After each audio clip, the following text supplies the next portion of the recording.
Hola a todos y bienvenidos a este nuevo video. Siento que ya me había tardado en subir este video también, aunque realmente tiene muy poco que subí el video del libro anterior, pero debido a que me tardé demasiado entre subir del segundo libro al tercer libro, era momento, bueno, creo yo que era momento, y porque ya no tenía nada más que subir, de hablar del cuarto libro de la saga de Wildcards. El viaje de los haces, a pesar de que aquí arriba tenga escrito George R.R. Martin no lo escribió, él solamente es el editor y tiene un par de historias en este libro. Sé que les había prometido la reseña de la tirada original, pero esa está guardada para una fecha muy especial y bastante interesante, y lo cual resulta un poco irónico por la fecha en que lo voy a subir. Pero bueno, eso es un tema para mucho después. Creo que dentro de 6 meses ya van a poder ver la reseña de la tirada original y probablemente también del cuarteto del titiritero. Wildcards, la saga de superhéroes de Aces y de Jokers, escrita por diferentes escritores pero coordinada por George R.R. Martin. La tirada original estuvo compuesta principalmente por los estragos que causó el astrónomo, un as bastante poderoso y bastante peculiar. Después de todo lo que pasó en Wildcards y el comienzo, Aces en lo alto y Jokers salvajes, se cierran muchas cosas, se atan demasiados cabos, pero no todos. Lo que no se explotó en Aces en lo alto ni en Jokers salvajes de Wildcards al comienzo, como por ejemplo la situación política, aquí ya tiene una repercusión espléndida. Tras los eventos del día de Wildcard, el senador Greg Hartman ha organizado un viaje alrededor del mundo para conocer la vida de los Jokers marginados en los diferentes países. Pero, dentro del senador, el titiritero tiene planes más oscuros, así que los Aces y Jokers, junto con el Dr. Tachyon, se van a adentrar en una situación oscura y sumamente melancólica, que pondrá en riesgo la integridad de todos los miembros del grupo. Con caras nuevas y viejos conocidos, el viaje alrededor del mundo no será lo que se planeaba. Les voy a ser sincero, para mí este es el libro de Wildcards que más me ha gustado de todos. Creo que es el que lo tiene todo, pero elevado a la milésima potencia.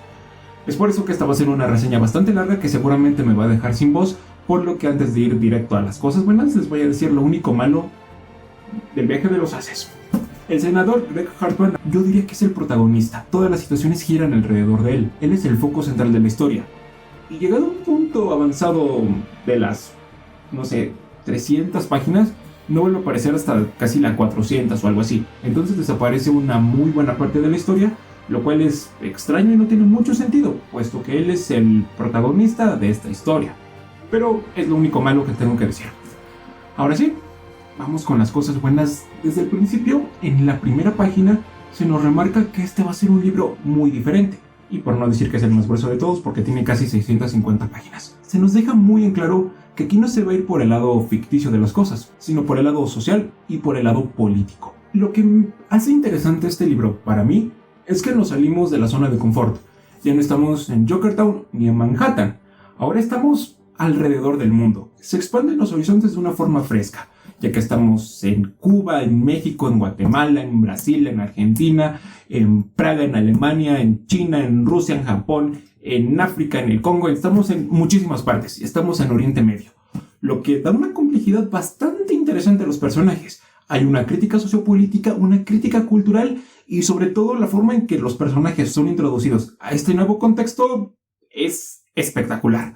No todos están preparados para lo que van a ver, y los que se supone están preparados se llevan una gran sorpresa al darse cuenta que el mundo no es precisamente como lo pintan. El mundo no es precisamente lo que uno tiene en mente, sino que a veces puede llegar a ser cruel y desgraciado, por no decir que un maldito hijo de... Los escritores explotan a sus personajes, explotan la discriminación y también a sus poderes, por lo que sí estamos muy bien cubiertos en este aspecto. Mi queja de los 3 libros anteriores era el estilo. De repente cambiábamos de un estilo a otro y era muy abrupto, porque yo como lector me sentía perdido y no me acostumbraba a estos cambios, lo que hacía que me sacara muchísimo de contexto. En el viaje de los Aces, Martin coordina mucho mejor a los escritores y cada escritor dota de personalidad propia a cada relato que escriben, pero no se sienten los cambios tan abruptos, o a lo mejor porque ya me acostumbré, sino que más que nada se sienten orgánicos. Realmente todo se siente parte de la misma historia, ubicada en diferentes partes, pero que en conjunto te cuentan una gran historia, pero con su propio estilo, sin dejar de ser Wildcards, ya que hacen a la historia original y orgánica.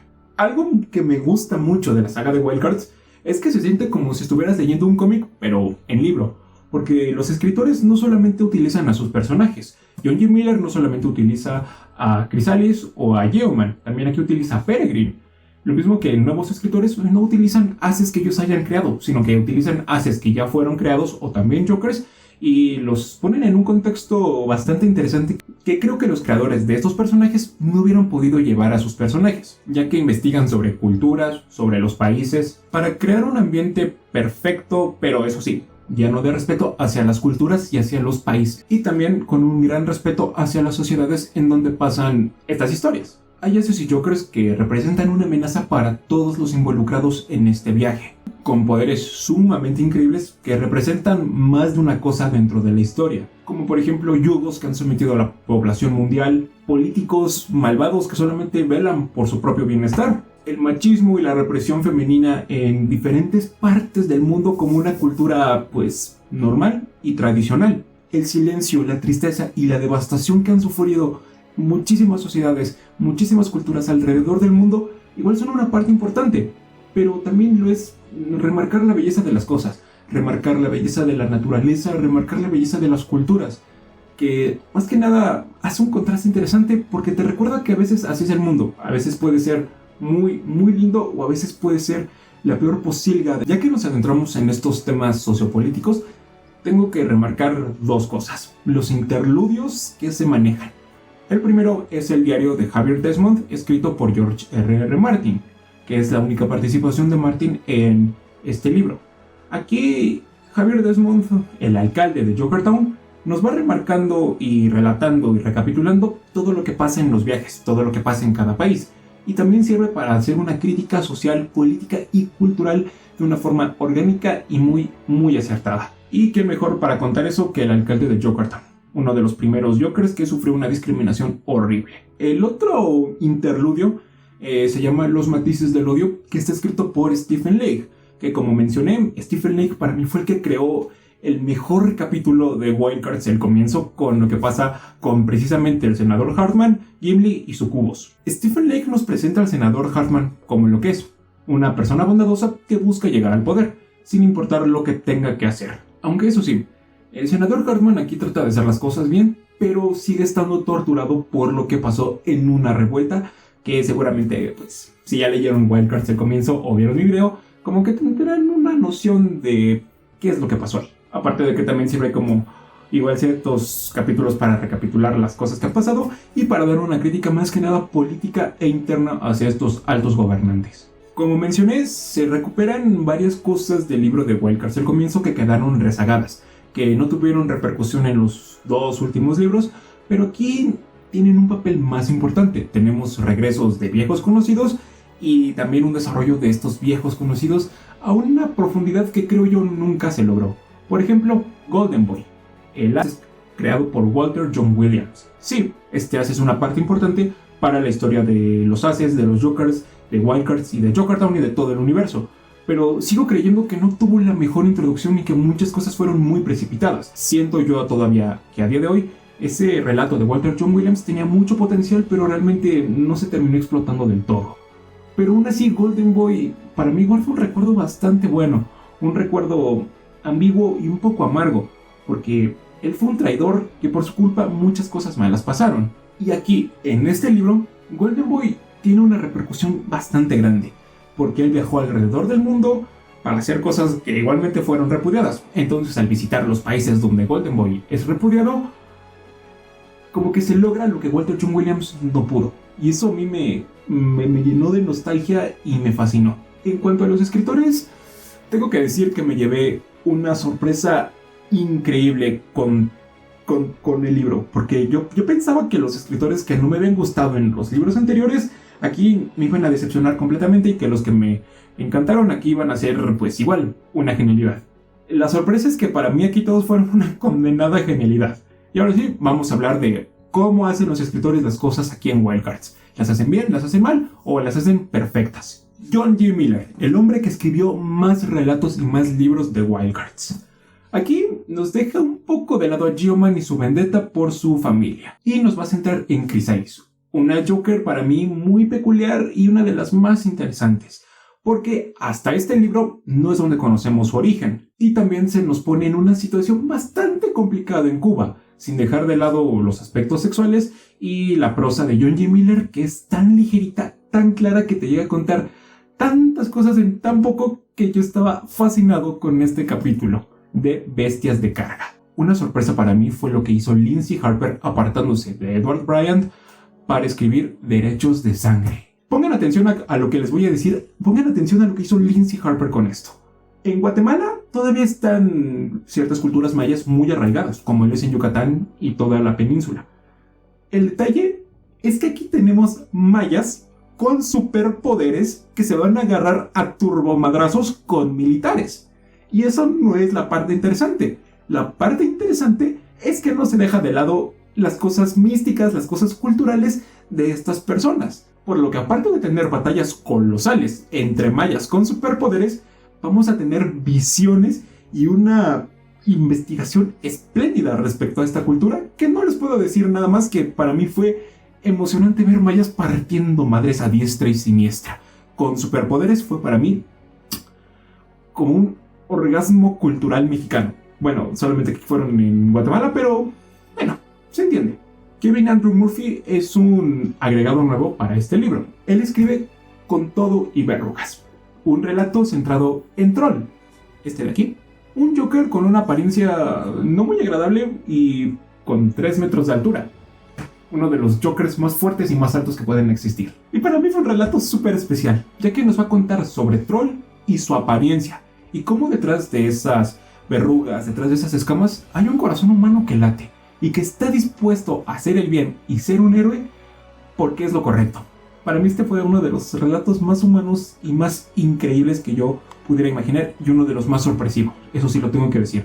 Aparte de que remarca bastante la belleza de la naturaleza y de las mariposas. Gail Gerstner Miller es otro agregado a este libro, y nos va a centrar en Peregrine, quien está a punto de sufrir un cambio bastante interesante en su cuerpo y en su vida, recordándonos que siempre hay un corazón frágil y que siente dentro de una persona, también con una buena dosis de acción, con una prosa bastante ágil y sin guardarse nada. Y créanme cuando digo sin guardarse nada, Gail hace que de una forma u otra te encariñes de Peregrine, y también con todo su entorno de la forma más humana posible, solo después de Troll. Walton Simmons fue uno de los escritores que creó a uno de mis haces favoritos, pero aquí se parte del lado de la muerte y de la venganza para contarnos una historia bastante diferente centrada en la India. Es una historia bastante conocida y es una historia que creo que ya todos sabemos. Aquí la dota de un corazón de una forma bastante peculiar, de un lado humano que no me esperaba, y sobre todo en un icono tan popular como lo es este personaje o esta criatura, que pues creo que ya se dieron una idea por lo que han visto en pantalla, ya que cuestiona a la sociedad buscando traer paz a un alma torturada. Su relato fue espectacular, fue muy íntimo, fue precioso, y creo que sí aporta algo nuevo al mundo de Wild Hearts, porque igual tiene mucha acción, tiene ideas de ciencia ficción bastante locas, pero sobre todo el lado humano creo que se destaca más en cuanto a lo que hace Walton Simmons en Las lágrimas de la India. Edward Bryant plantea desde la perspectiva de Cordelia Chason un mundo onírico que juega con las reglas de lo posible y de lo que se cree creíble o increíble. Expande los límites de la mente y del sueño de una forma que yo no creía posible. También tengo que decir que desarrolla de una forma espectacular a los personajes, aunque con ciertos fallos en el relato al no terminar de explotar bien las cosas. El capítulo está lleno de situaciones extrañas, satisfactorias, propias de la juventud, de la identidad como As o como Joker. Creo que Edward Bryant hace un trabajo muy extraño, pero a la vez un trabajo más que decente. Y creo que al trabajar solo y despegarse de Lindsay Harper y Edward Bryant, creo que crearon dos de las historias más originales del mundo de Wild Hearts. Y esto lo digo porque lo que ambos crearon son las cosas más locas que yo había leído dentro de Wild Hearts, porque son casi temas fantasiosos, son temas locos que están ahí y son orgánicos dentro de la historia, cosa que no puedo pasar por alto. Lois Shiner, por su parte, nos presenta finalmente una historia ubicada en Japón, desbloqueando unos recuerdos sobre un as que ya conocimos, pero que pues por una u otra razón ya no está en esta historia. Su prosa y la forma de contarnos las cosas hacen del capítulo de Hora Cero un relato inquietante, extraño y humano que trae de regreso ciertas cosas que uno creía haber olvidado. También a un viejo conocido que va a tener que enfrentarse a situaciones de héroes y de villanos sin superpoderes. Louis Schreiner, para mí nunca se me va a olvidar que en Haces en lo Alto describió una de las partes más extrañas y más grotescas que jamás haya leído. Lo mismo también en su introducción con Fortunato y también con lo que hacen Joker Salvajes. Aquí tampoco se guarda nada, no se guarda lo violento, tampoco se guarda las partes sexuales súper explícitas, no se guarda absolutamente nada.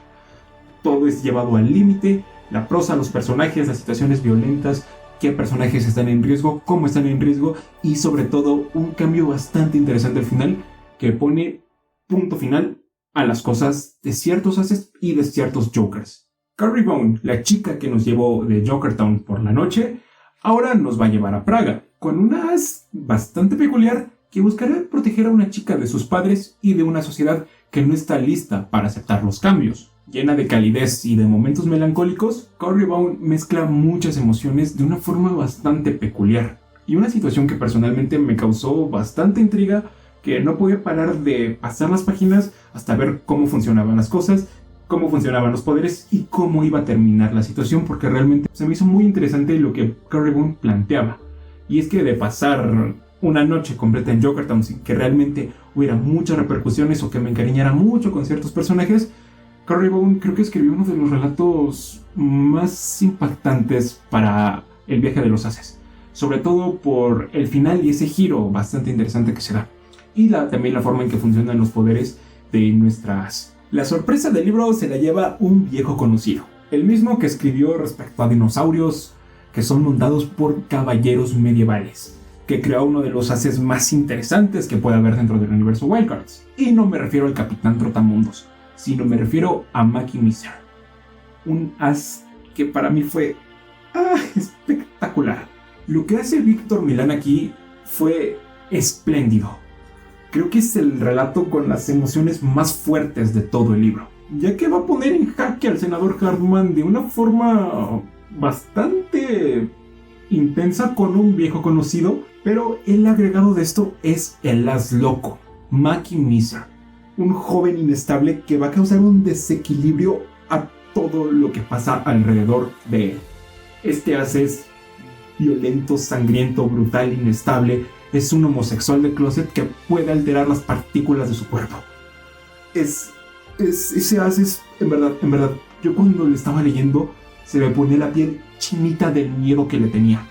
Y lo que pasa con el senador Hartman y todas las cosas violentas y repugnantes que pasan me dejaron en shock. En verdad, yo no me podía creer que Víctor Milán haya escrito eso. No puedo creerme que Víctor Milán haya hecho de este relato el más fuerte, el más grotesco, el más intenso y el más visceral. Aparte de que esto lo hace con una prosa que roza la de un poeta, Víctor Milán creo que hizo uno de los mejores trabajos que se ha hecho en Wildcards. Y en verdad, eso no lo digo solamente por una vez que lo leí. Ya lo releí demasiadas veces y me sigue dando tanto miedo como la primera vez. Creo que ya tengo un as nuevo favorito en este libro. Ahora, bajando un poco la intensidad de las cosas, Melinda Snodgrass nos vuelve a desarrollar a Tachyon de una forma bastante peculiar, ya que Tachyon realmente hasta este punto es donde tiene una aparición más firme y tiene un papel más importante, pero pasa dentro de Francia, la ciudad del amor, desbloqueando piezas del pasado de Tachyon y poniendo piezas nuevas en su presente, quien si de por sí ya estaba torturado por todo lo que pasó en el pasado y ahora con Golden Boy ahí latente, pues digamos que Tachyon va a ser desarrollado a bola de madrazos, solamente que de aquí no se va a poder escapar. Y créanme cuando les digo que en este relato sí va a haber muchas cosas interesantes que se van a poner en el mantel, que le van a dar un giro completo a la vida de Tachyon y a la historia de Wildcards. Cuando yo creía que ya no se podía llevar las cosas al límite, Melinda Snodgrass las llevó al límite de una forma abrupta e inesperada, y también con una prosa muy muy bonita. Con una buena dosis de acción, Melinda Snodgrass va a hacer que Tachyon haga paces con sus fantasmas del pasado y con los que siguen vivos. Por último, Michael Kassut va a regresar a las historias de detectives y de agencias secretas con leyendas. Principalmente nos vamos a centrar en un hombre que es un as, pero nunca ha usado su poder de as, más que unas cuantas veces. El detalle de esto es que esta agencia, que tiene cierta relación con el Dr. Tachyon, han descubierto un secreto bastante interesante que puede poner en jaque no solo este viaje, sino también a todo lo que se ha forjado en todo el libro. Ahora, englobando todo, el punto fuerte del libro es la prosa y los personajes. Crea una crítica muy fuerte, muy elaborada y muy profunda de temas políticos, sociales y culturales. Y personalmente tengo que decir que este es el libro que más me emocionó, el que creo que deja más alta la batuta para lo que va a venir después o lo que viene después en la saga de Wildcards, ya que al final de la historia, cuando terminas esa última sección, esa última parte de una página, te das cuenta que las cosas son ambiguas, que realmente hubo cosas que sí sirvieron y otras que no.